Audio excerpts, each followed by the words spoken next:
ഒരു ഭാഷയ്ക്ക് വേണ്ടി ജീവൻ ത്യജിച്ചവരാണ് തമിഴർ. അതുകൊണ്ട് അക്കാര്യത്തിൽ കളിക്കാൻ നിൽക്കരുത്. കമൽഹാസൻ. നമസ്കാരം, കൊട്ടാരക്കര മീഡിയയിലേക്ക് സ്വാഗതം. മക്കൾ നീതി മയ്യത്തിന്റെ 8ാം സ്ഥാപക ദിനത്തിൽ ചെന്നൈയിൽ പാർട്ടി പ്രവർത്തകരെ അഭിസംബോധന ചെയ്ത് നടനും പാർട്ടി അധ്യക്ഷനുമായ കമൽഹാസൻ.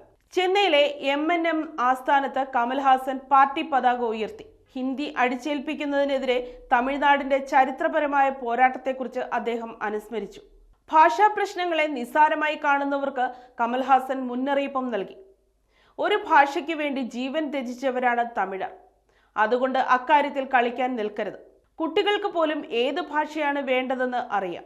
ഏത് ഭാഷയാണ് വേണ്ടതെന്ന് തിരഞ്ഞെടുക്കാനുള്ള അറിവ് അവർക്കുണ്ട്, കമൽഹാസൻ പറഞ്ഞു. പരാജയപ്പെട്ട രാഷ്ട്രീയക്കാരൻ എന്ന തനിക്കെതിരായ ആരോപണത്തിലും അദ്ദേഹം പ്രതികരിച്ചു. ഞാൻ വളരെ വൈകി രാഷ്ട്രീയത്തിൽ പ്രവേശിച്ചതുകൊണ്ട് തന്നെ എനിക്ക് പരാജയം തോന്നുന്നുണ്ട്.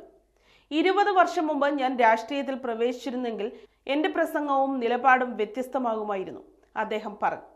ഈ വർഷം പാർട്ടിയുടെ ശബ്ദം പാർലമെന്റിൽ കേൾക്കുമെന്നും അടുത്ത വർഷം അത് സംസ്ഥാന നിയമസഭയിൽ മുഴങ്ങുമെന്നും അദ്ദേഹം പറഞ്ഞു.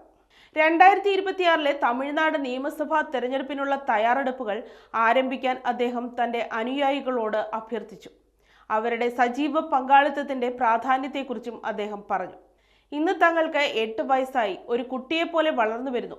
ഈ വർഷം പാർലമെന്റിൽ തങ്ങളുടെ ശബ്ദം കേൾക്കും. അടുത്ത വർഷം നിയമസഭയിൽ ശബ്ദം പ്രതിഫലിക്കുമെന്നും കമൽഹാസൻ പറഞ്ഞു.